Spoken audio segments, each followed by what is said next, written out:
Shalom, selamat pagi Bapak Ibu dan saudara-saudari. Salam jumpa kembali dalam renungan harian yang menyapa kita. Saya berharap Bapak Ibu dan saudara-saudari dalam keadaan sehat, sukacita, dan penuh pengharapan. Sebelum kita mendengar renungan, kita awali di dalam doa, kita berdoa. Kami bersyukur kepadamu Tuhan, sumber kehidupan kami.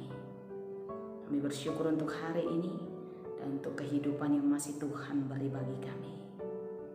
Kami boleh sambut hari ini dalam sukacita, kesehatan dan pengharapan yang hanya kepada Tuhan saja. Sebelum kami mendengar renungan harian ini, kami mau diberkati oleh Tuhan. Berkatilah firman-Mu itu dan berkati juga kami yang mendengar, supaya firman Tuhan tidak menjadi sia-sia, senantiasa menjadi pelajaran yang berharga bagi kami. Di dalam nama Yesus kami berdoa dan bersyukur. Amin. Bapak, Ibu, dan saudara-saudari, firman Tuhan untuk kita tertulis dalam kitab Yesaya pasal 53 ayat yang ketiga. Ia dihina dan dihindari orang, seorang yang penuh kesengsaraan dan yang biasa menderita kesakitan. Ia sangat dihina sehingga orang menutup mukanya terhadap dia, dan bagi kita pun dia tidak masuk hitungan. Demikian. Bapak, Ibu, dan saudara-saudari yang dikasihi Yesus, mungkin di antara kita ada yang sudah pernah mendengar atau ada yang tidak pernah mendengar nama Telemakus. Telemakus adalah seorang inisiator pendamaian, inisiator kehidupan baru di tengah banyaknya pertandingan yang mengorbankan nyawa di Roma pada abad yang keempat. Bapak, Ibu, dan saudara-saudari, menurut sejarah pada abad yang keempat di Roma itu ada sebuah kegiatan yang mereka sebut sebagai olahraga, yakni pertandingan gladiator-gladiator yang berakhir pada korban jiwa. Di masa itu, antara tawanan atau orang yang merelakan dirinya melakukan sebuah pertandingan dengan memakai benda-benda tajam. Dan akhir pertandingan itu ditandai dengan meninggalnya salah satu di antara gladiator-gladiator itu. Jika sudah ada yang meninggal, maka pertandingan dianggap selesai dan yang hidup dianggap sebagai pemenang. Pertandingan-pertandingan ini dianggap sebagai hiburan oleh masyarakat pada masa itu. Kematian dianggap sebagai sebuah hiburan. Itu sebabnya ketika sebuah pertandingan akan dilakukan, akan banyak orang yang menonton itu. Sorak-sorai akan dinyatakan, tanda-tanda kemenangan akan disuarakan oleh mereka yang mendukung gladiator tertentu, dan tanda sedih mungkin akan menjadi bagian mereka yang mendukung gladiator yang kalah. Masyarakat pada masa itu menikmati tontonan itu. Kematian seseorang dianggap sebagai hiburan. Dalam suatu waktu, dalam pertandingan gladiator ini, ada seorang bernama Telemakus yang tidak mampu melihat keadaan itu. Dia melihat bahwa kegiatan pertandingan ini bukanlah sesuatu yang seharusnya terjadi. Bagaimana mungkin kematian seseorang itu dianggap sebagai hiburan? Oleh karena itu, dalam sebuah pertandingan yang sedang berlangsung, Telemakus kemudian masuk ke arena itu. Dia mencoba melerai dua gladiator yang sedang bertanding pada masa itu. Tapi akhirnya Telemakus yang meninggal. Gladiator itu tidak mengalami apa-apa sebab mereka memakai peralatan yang lengkap. Sementara Telemakus yang tidak punya peralatan, yang tidak membawa apa-apa, meninggal dalam waktu yang singkat. Bapak, Ibu, dan saudara-saudari yang dikasihi Yesus, kematian Telemakus menyentuh hati semua orang, termasuk kaisar di masa itu.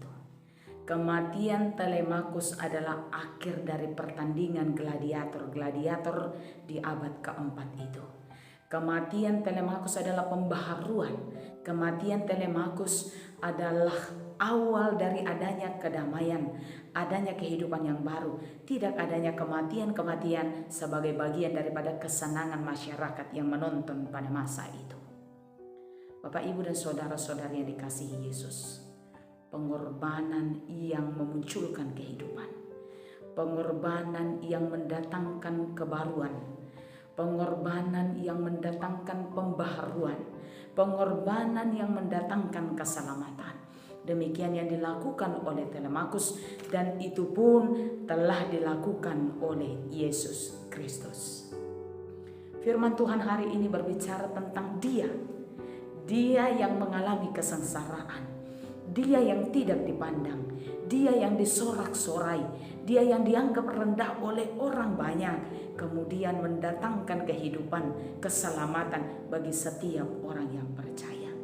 Dia yang dimaksud adalah Yesus Kristus. Bapak, Ibu, dan saudara-saudari, dalam penyaliban Yesus, semua orang bersorak, salibkan Dia, salibkan Dia. Dia yang tidak mengenal dosa, Dia yang tidak melakukan dosa, Dia yang tidak berpihak kepada dosa, mati, sengsara, menderita untuk semua orang. Banyak orang menertawakan Dia, ya. Banyak orang meludahi Dia, ya. Banyak orang menghina Dia, ya. Tapi Dia yang tidak melawan itu, kemudian mendatangkan kehidupan bagi semua orang yang percaya. Bapak, Ibu, dan saudara-saudari yang dikasihi Yesus, hal ini mengingatkan kita kepada apa yang pernah dinyatakan oleh Yesus. Rendahkanlah hatimu supaya engkau ditinggikan. Yesus yang rendah dalam pandangan manusia, Yesus yang rendah dalam pandangan dunia, Yesus yang rendah dalam pandangan prajurit-prajurit pada masa itu, tapi Dia ditinggikan oleh Tuhan. Kematian Yesus kemudian membuka mulut dari semua orang dan mengatakan, benar, Dia adalah Anak Allah. Benar, Dia adalah Juru Selamat. Benar, Dia adalah Mesias.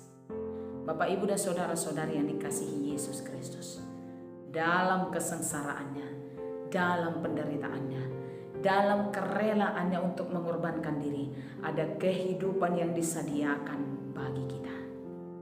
Di tengah-tengah kehidupan ini, bersyukurlah untuk kedatangan Yesus. Bersyukurlah untuk pengorbanan Yesus.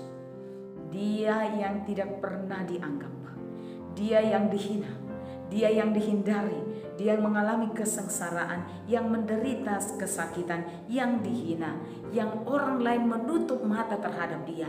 Dia membawa kehidupan, Dia membawa kekekalan, Dia membawa pembaharuan, dan Dia membawa keselamatan bagi setiap orang yang percaya.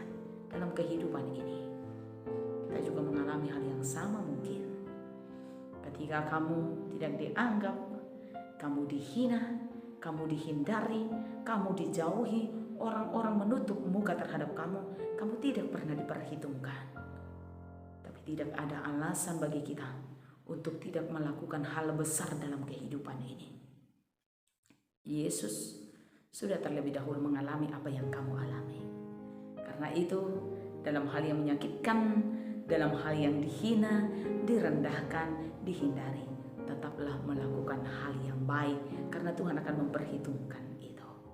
Dalam hal dianggap tidak mampu melakukan apa-apa, tetaplah survive, tetap melakukan yang bisa kamu lakukan, karena bagi Tuhan segala hal yang kecil yang kamu bisa lakukan pun bisa membuat hal yang besar. Satu ungkapan bijak berkata, samudera tidak akan pernah sempurna tanpa setitik air. Kalau kamu merasa apa yang kamu lakukan kecil dan tidak ada harganya, jangan berhenti. Karena tidak ada hal besar tanpa hal kecil. Tuhan bisa menolong, Tuhan bisa memberkati kita. Tidak ada alasan untuk berkata tidak mampu. Dalam kesederhanaan, dalam kesengsaraan, dalam hal menderita pun, Tuhan bisa pakai kamu untuk melakukan yang terbaik dan untuk menjadi berkat bagi semua orang. Tuhan Yesus memberkati kita. Amin. Kita berdoa. Terpujilah Engkau Tuhan di tempat yang maha tinggi. Tuhan yang bisa memakai kehidupan kami. Tuhan yang bisa melayakkan kami melakukan hal besar di dalam kehidupan kami. Yesus telah memberi teladan bagi kami dalam kesengsaraannya, dalam kesakitannya, dalam kehinaannya. Dia Tuhan pakai menjadi sumber keselamatan bagi semua orang yang percaya kepadamu. Karena itu ajari kami Tuhan untuk memaknai kehidupan kami, melakukan hal yang bisa kami lakukan di tengah-tengah kehidupan kami, yang menjadi kemuliaan bagi nama Tuhan dan sukacita bagi semua orang. Sepanjang hari ini berkati kami dan seluruh jemaat Tuhan. Di dalam nama Yesus kami berdoa. Anugerah dari Tuhan kita Yesus, kasih setia daripada Allah Bapa, persekutuan di dalam nama Roh Kudus, kiranya menyertai saudara sekalian. Amin. Bapak, Ibu, dan saudara-saudari, selamat menjalankan aktivitas. Tuhan Yesus memberkati kita semua. Shalom.